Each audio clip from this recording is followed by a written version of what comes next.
And we are live. Welcome back to Deal Flow Live, everyone. This is the show where we talk all things deal making. We talk about small business acquisitions.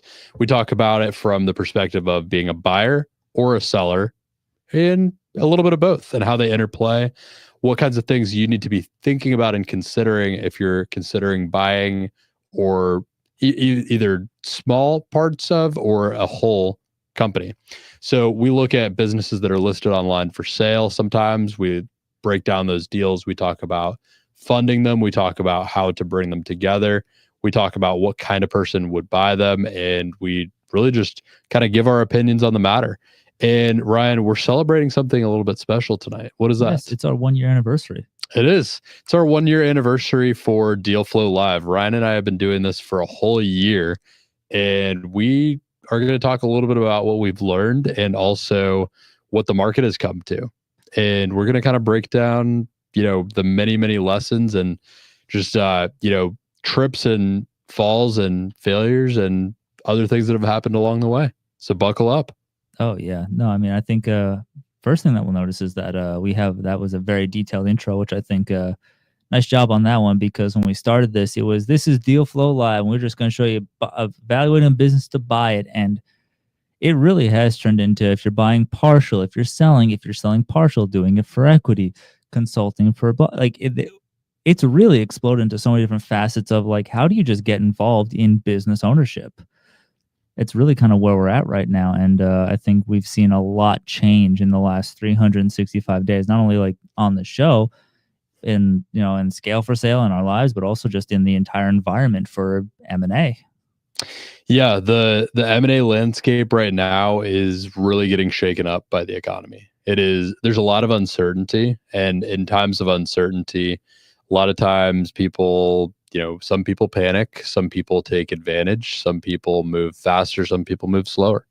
And so there's a lot of things changing. One thing right off the bat that I think we're going to do a future episode more specifically on this, but the landscape of SBA loans has changed dramatically. Like getting an SBA loan right now, very, very difficult. So people including ourselves, are having to look towards alternative routes. We had an SBA deal that Brian and I worked on towards the end of last year and going into early this year, and it fell apart. It's gotten harder and harder to bring an SBA deal together and to get lended. Yeah, there's been a lot of for anybody who doesn't follow the landscape, which good for you. There's just been a lot of restructuring and a lot of downsizing of departments, and the SBA got hit pretty bad.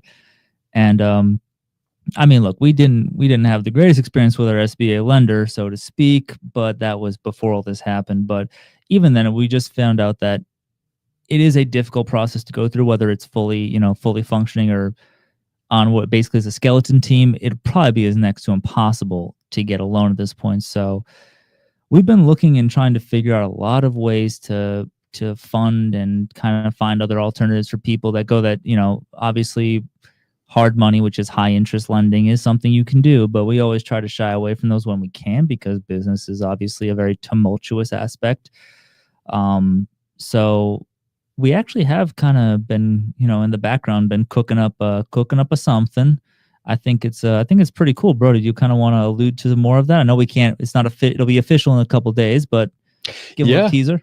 Well, yeah, because the SBA is totally just falling apart and kind of taking back everything that they had said and promised over the last couple of years, and it's becoming a route that, if you're someone selling your business and you try to have someone get an SBA loan to buy it, it's probably going to fall apart in today's landscape. So we actually, within one of our partnerships with Scale for Sale, we actually have an option now where you can directly buy a business a lot easier with the same kind of structure as SBA lending, but spread out more over time. So it's actually a more organized form of seller financing that kind of de-risks things. So traditionally the problem with seller financing a business, meaning, what does that mean if you're tuning in? It means rather than paying all the cash up front, you pay for the business in installments, and the business starts to kind of pay for itself with the money that it's making. And traditionally, this has been skipped as an option with SBA lending being an option, because people can go get an SBA, have been able to get an SBA loan and just buy the business that way, put down a ton of cash and pay that off over 10 years or so. But now that it's so hard to get an SBA loan, people are having to look towards other routes like this. So we have this program now where we're able to facilitate buyer and seller coming together and actually take the risk out of it by being an intermediate management company. So as a management company, we set up the whole deal structure and underwrite like what it's going to look like on both sides. And then we still have the, to buy these businesses, you still have to put down a 10% equity injection. However, you're then financing the rest of the deal similar to what you would be doing in the case of an SBA loan, sometimes over maybe 5 years, 7 years, 10 years. We kind of set the terms based on what the business can afford as far as the cash flow. But it de-risks things because the person selling the business will automatically get the business back if the deal doesn't finalize and doesn't go through. And we also become the accounting department of the business in the immediate term while the deal is going through, while the transaction is still happening, so that we're understanding how cash is moving. We're never giving the buyer the full option to completely control the bank account of the business until they fully, fulfill their requirements and what's needed from them. So it's a very, very cool program that we're incredibly excited about because, in a landscape like this where SBA lending isn't an option, businesses still need to trade hands. They have to go somewhere and figure something out. So now we have this program that was actually designed in part by an SBA lender. We have a very close SBA lender friend that we've been going to for deals for years, and on the brokerage side of this business. And we basically had them advise on this whole package and program, and we kind of put it together the same way that they would underwrite it, but it's a lot more flexible. Eliminating a lot of the bureaucratic and aged loops that you have to go through with the SBA, which we experienced firsthand, is very important to new people getting into the space, but also the right people. It's less about checks and balances of just standard stuff and possibly just somebody with money and no ability getting a business, and making sure that you're pairing up people who have the money and the backing and the actual, a more detailed, thorough, what's the word I'm looking for? I don't want to say investigation, but the vetting process of both the seller and the buyer takes another level up, I think, from a standard SBA. And also it gives the seller the ability to at any point get the ripcord. So I think that we always say a seller who just wants the business gone and out is not a seller we want to work with.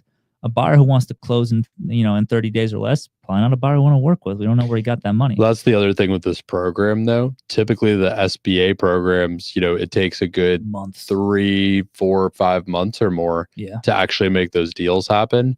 With deals like under this program, we could actually have a business trade hands within the matter of like 2 weeks, because it's really just a matter of finding a buyer that has the equity injection ready and putting the deal together. As soon as they pay the equity injection, they could take over and start running the operations of the business. But we're not actually handing over full control at any point until they fulfill their obligations as a buyer and actually pay out the seller all the way. If at any point they don't pay out the seller all the way, the seller gets the business back. If the business doesn't make enough money to service the debt and the seller financing, it goes back to the seller just like that. And what's more important to a seller than the health of their business? Because that's, you built it, you put it to this point. You don't want to watch it die and, fizzle away within a year or two. So it really does also protect the business and the employees as a whole, and make sure that no matter what happens, that it will be protected in the utmost variety. To go back to my point, you've been on the broker side for, I think going on 2 years about a year. Oh, yeah. Well, I was on the advisory side for a while for this brokerage, kind of like dealing with the advisory side of like people who are looking to sell. But I've been an actual business broker for about a year now.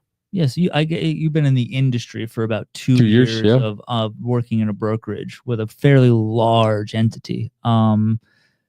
But the people who come and they got fast cash, they want to close fast cash, go all the way. Let's just get this done. Sign. Normally, those are the people where the flags are going up left, right, and sideways. Sure. This is a fast close, but you vetted this person already. So it's not fast because they want to push it. All the checks and balances are done. Here's the streamlined process. 1, 2, 3, 4. That's right. I think what the beauty is. And, like you said, when stuff like this happens where you're like, oh no, a major entity that people use to buy businesses is getting gutted. What do? Well, we decided we made our own casino with blackjacks and other stuff. We pivoted. Yeah. We had to create a new option where there's now no option. Yeah. So definitely more on that coming soon. I'm sure we'll have information getting put out, especially through Brody's channels and Scale for Sale channels. So be on the lookout for that. And what else have we learned? Well, we learned that we learned that broker sites sometimes aren't the best sites. Sure. Yeah, we've become a lot harder on market deals. Yeah. On market meaning businesses that are listed online for sale, which is usually what this show revolves around. Those are the easiest listings for us to show and talk about, but they're often the hardest listings to work on because there are just so many chicken or the egg situations that come about with businesses that are listed through traditional markets. Chicken or the egg situations, meaning if you're trying to buy a business, a lot of times, to be able to go secure funding to buy the business, you might have to have the business under letter of intent. You might have to have some kind of exclusivity, something concrete. But how do you get that without having proof of funds?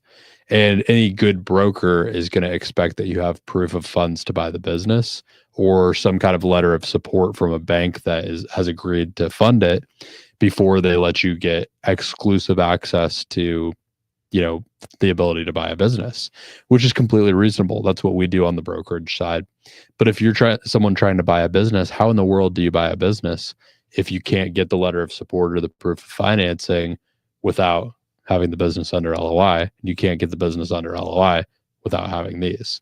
So that's why, if I'm someone who's an individual trying to buy a business in 2025, I'm not even looking at biz buy sell. I'm not looking at anything on market unless I'm just trying to do some extra research on what value some of these companies could and should go for. But even then, a lot of these businesses, the way they're listed online, they're going to be dramatically overinflated because brokers have to, try to overpromise to get a listing. And they often, say, yeah, I can sell your business for a 5x multiple or a 6x multiple. And in reality, they probably can't. And no one's going to pay that. But it's listed for that online.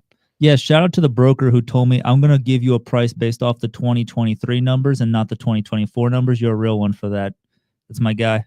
Yeah, you can't do that. Yeah, no, that was also, yeah. We also learned that calling.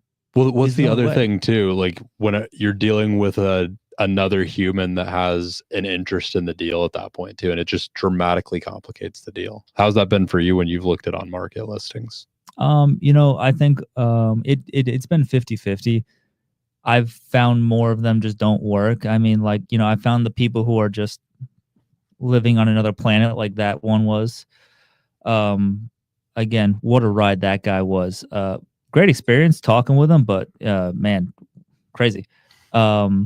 But then you got, friend of the show, Chris Redmond, who is at Transworld, who every time you call him will literally walk through a deal with you and be like, there's this, this, and this. And, asks the situation, sees the context and goes, hey, probably not a good idea for you to get this thing. It doesn't work for you. This is more of an add-on, not a start. Or I don't really think this is going to fit what you want to do. You should look at these.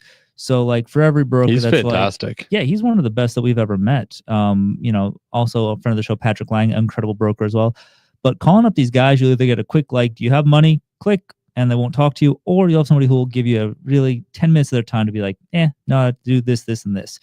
So you learn more about calling because they get 1,000 emails a day. You get 1,000 emails a day. And, calling is a way that people see, okay, this person they have intent behind what they're doing. They're not just blasting out give me a teaser sheet. We have a comment from the audience, which is a lot of question marks from Grant Barnes. I don't know what that means. Grant, maybe you can elaborate on your question a little bit. I don't see a question. Yeah, I mean, what was? I'm sure you have a great question. Seconds ago. Oh, yeah. I mean, we were just talking. Maybe we would love to know what your question is, which I will not disclose that information publicly. The name of the broker that gave you the runaround. I will not disclose that publicly. The one who was like, I'm going to use the 2023 instead of the 2024 numbers. Like, yeah. So to elaborate on what Ryan said there, this is a good learning experience for someone who's trying to buy a business too, which is, Ryan reached out to potentially buy this business, and they were trying to come up with a proper valuation of what the business was worth and what should be paid for it. And typical practice is that you go by an average of the last 3 years of profit of the business. You have to look at like, what is the cash flow that's coming in every year for the last 3 years. And, this guy basically said, we're just going to go by 2 years ago and only go by that because that was a better year. The year after that, they had a decline in profit. He just said, no, we're just going to go by the good year. And that's just not how it works. That's a great way for me to know I don't want to work with you. I mean, honesty is the best policy, but I'm out. It did not. If you're, it depends also on, we've learned that business size kind of is something that you have to learn about business size and understand what that means. Like, we were looking at businesses that were EBITDAs of like 200, 300K. Like, we were looking at babies, and it took us a while to learn if it's not $1 million, we probably don't want to deal with it because there's, as we always say, there's no meat on the bone. But we are always trying to scrape together something with these kind of very, beginner businesses, I'll call them, or just smaller operations. But when we started saying, okay, we want to target something that actually can pay for itself, the loan and us, that's when things started to move a bit better, and we found a lot more healthier businesses to look into. Yeah, that's exactly right. It's just, that brings us to like a huge lesson that we've learned, I guess, over the last year, which is like the more specific you are with what you need and what will actually work to get a deal done, the better.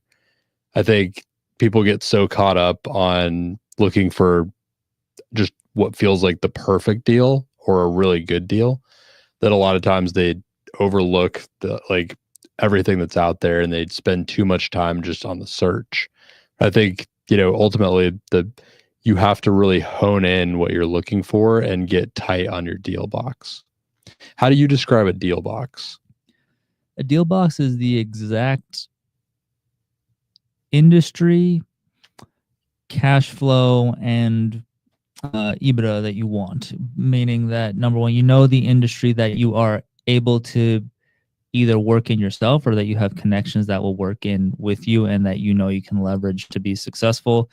Your cash flow, and this is just a very simple thing that I think people overlook. Your cash flow is not what their net cash flow is. That is a cash flow. The cash flow is after you've figured out your debt repayment schedule for your loan.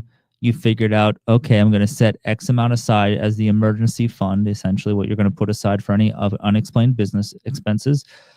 And, it's those expenses like, am I hiring a manager? Once you figure out all those extra things that you'd be ripping out of that net, that's what you actually take home. And, to quote Grant Barnes here, are you really going to want to wake up for a business that's only paying you $5,000 a month if you paid $500K for it? Probably not. I mean, you can do a lot less and still make that money. So I think that's the most important part is everything at the end of the day worth it, and can you actually make it happen? Yeah, agreed. And I think going back to the industry focus thing that you mentioned there, you got to pick something that works for the experience that you have. The other thing I would add to that is like, is this opportunity, is this business something that you can actually have massive leverage over? Like, can you have massive leverage in the opportunity? Can you influence a lot of growth and get some kind of arbitrage on what you pay for it or what involvement you put into it and what it grows into? We also have an update from Grant. He did not clarify what his question marks meant, But he did say, I don't get out of bed unless Ryan Santo is involved. I mean, that's fair. I also don't get out of bed unless Grant Barnes is involved. So it's a 1-for-1 right there. And neither of us get out of bed unless Brody is there. Nice little bro sesh happening here. Yeah. I think it's important to mention that, one of the things that happened through this was, obviously your content was being ramped up incredibly, trying to focus on this. But you came to a very cool realization recently, and I think as a team, because obviously Grant works with Scale for Sale, and he's a very successful business owner of multiple businesses in his own right.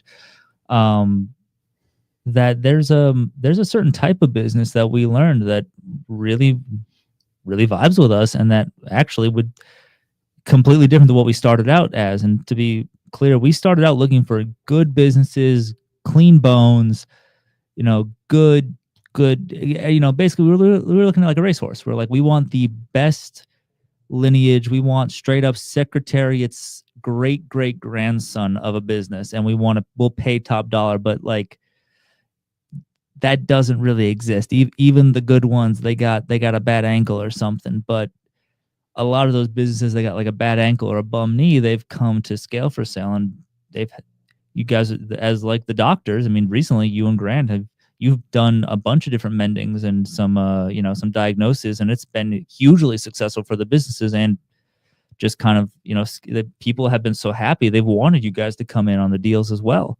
I think that's something we didn't think was really, we didn't even explore that option when we started. Yeah. And I mean, we made a deal since we started, right? We are at the kind of 1 year anniversary of this show now. We Scale for Sale as a company made a pretty major deal here in literally within the last month, right at kind of at the 1 year mark here. Scale for Sale now owns part of a air duct cleaning company, which is kind of like within the HVAC space. So now, we're actually in this company growing it actively, bringing in new ideas and new tactics to take it to the next level. We've got equity in this company. So it's like, we brought this whole show together to try to learn about and get closer to doing deals like this. And it's actually happening now a year later. I think that's a good kind of health check for any sort of place that is informational. We talk about deals, we're doing deals, we're actively updating you on them, how they're going and how our thought process is changing. And, we've actually, what the show is talking about, we've actually done, and in real time done it while kind of giving as much detail as we legally can through the deals. But that's always a tough line to ride too.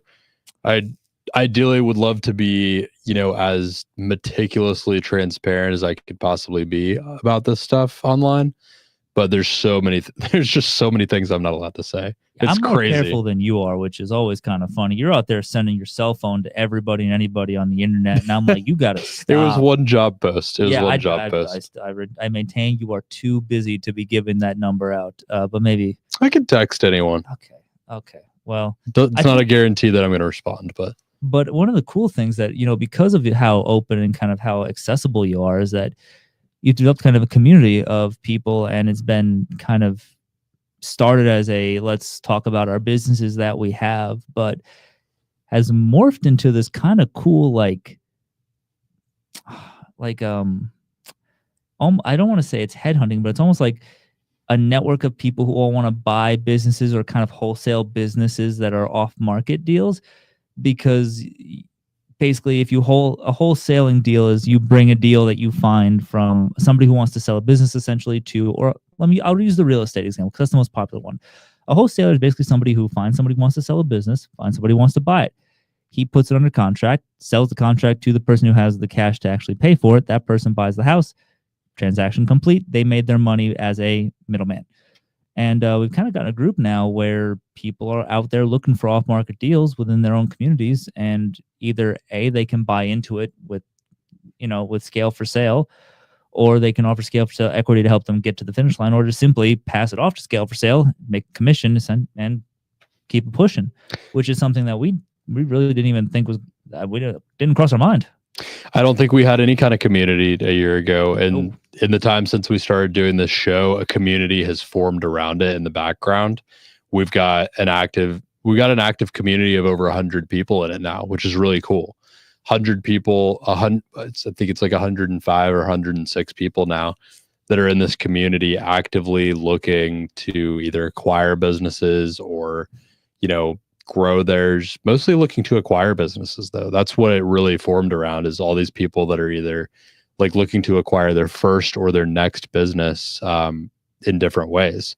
And so one of the coolest things that's happened out of that is one of our earliest members, Lawrence, actually joined this community, started showing up to these weekly like round table calls that we host. And he went out and found an opportunity of an existing cleaning company that he wanted to get equity in. And we helped him negotiate his way 40% into this company.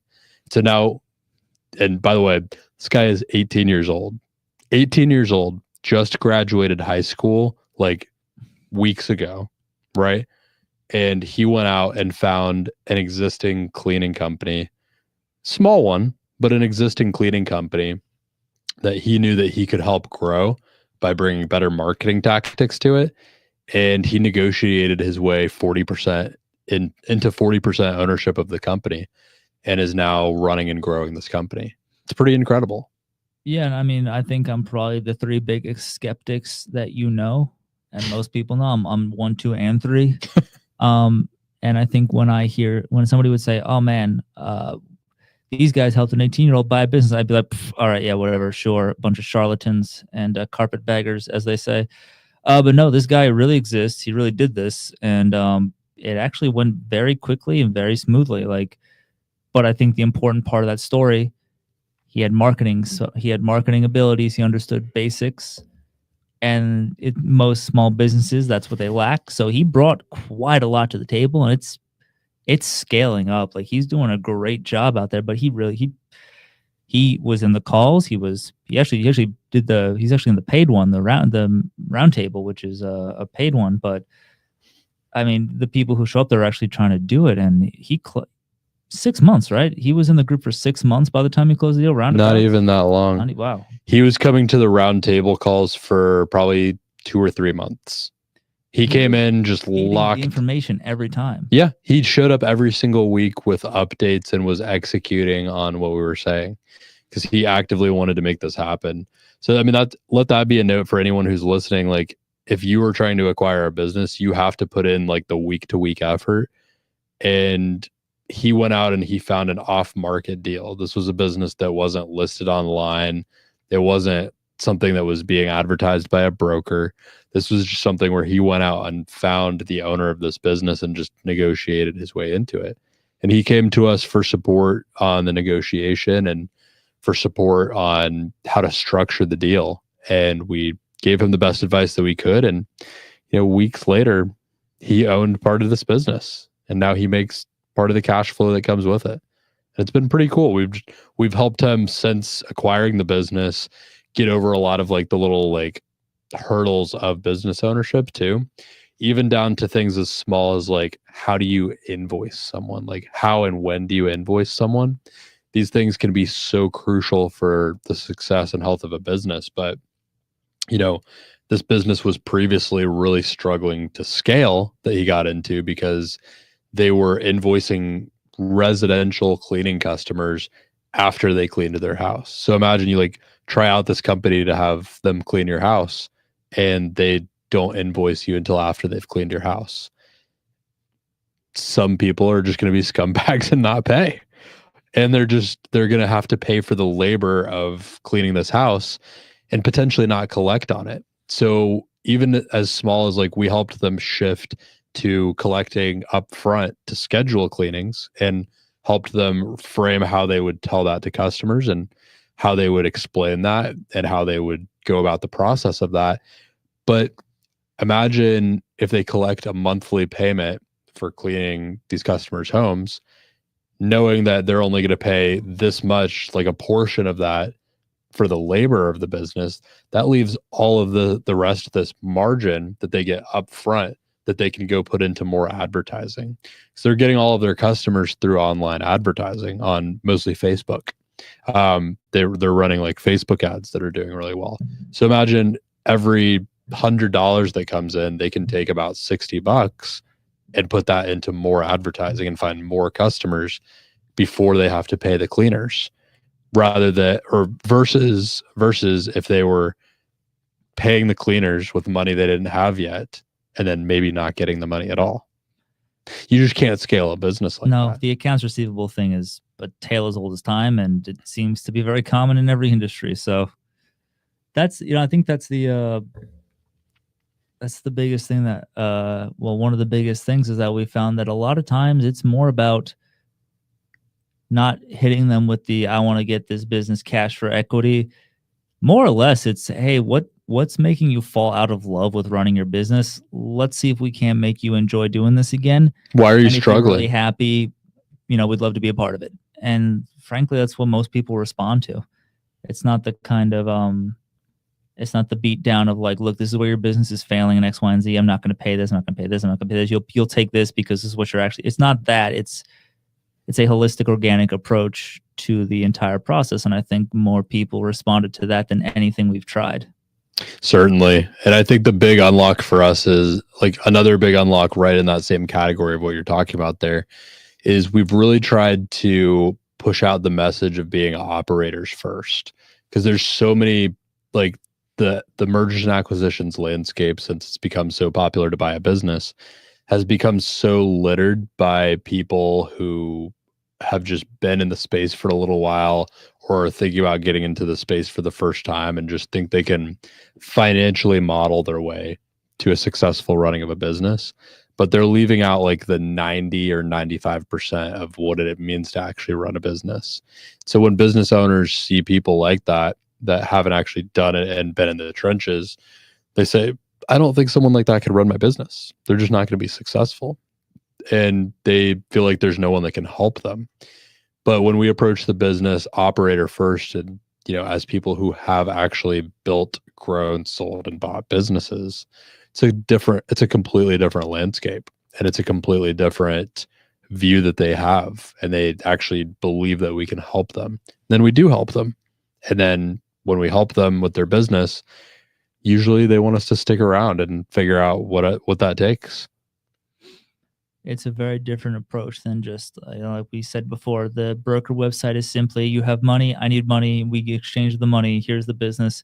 If you want my help, you get 2 weeks, and then you got to pay me again, which is really just no time. That doesn't help at all. So it's, you actually get to learn the business, help the people, meet the people, and, really become a part of the business that you're looking to really invest in. I mean, it's like you say, date before you buy, essentially in this case. So you get to date the business a bit and see if it feels like a good fit. And if you don't want it, well, you can just say, glad you're all fixed. If you need any help, you can call us again, but it doesn't really feel like something we'd be interested in being involved in. Sure.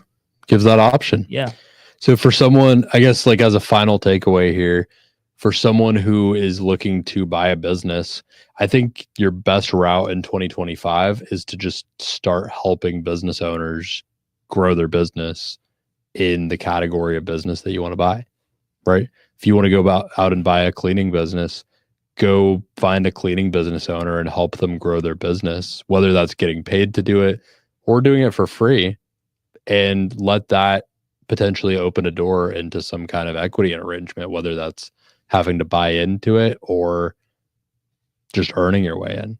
That's what's been successful for us. Oh yeah. I think one of my big takeaways is that it's not going to be linear. It's not going to even be kind of perpendicular. It's going to be all over the place, and it's going to be kind of like a child with a crayon on a wall. It's going to be 32 different ways, and it's not going to be pretty, but if you just keep at it, you'll get to it. The ways that Brody said, obviously use what you have to help and try to, expand yourself.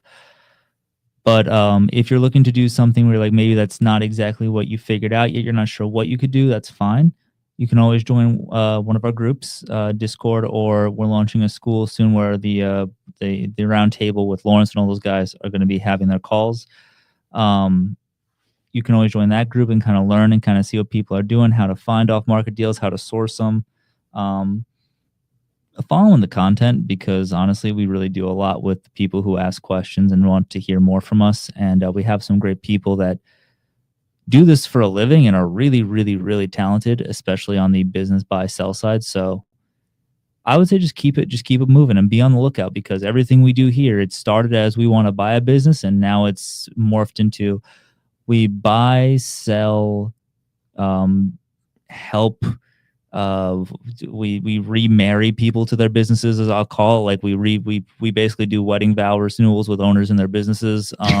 That's a great way of putting it. You know, we put them on a second honeymoon, and to a degree, we're also looking to really flesh out a way that people, buyers and sellers, can come together in a way and really make a good transaction happen without the SBA, but with that similar amount of, you don't need to have the full $1 million. You just need to have that 100K or whatever the 10% would be. So follow us, really see what we're doing, because honestly, we're here for you guys, both buyers and sellers, and that's all we really want to do. Yeah, so continue to tune in every week at 6 p.m. Eastern Standard Time for our live show. Here's to another year of doing it. Here's to you, sweetie. Here's to you, sweetie.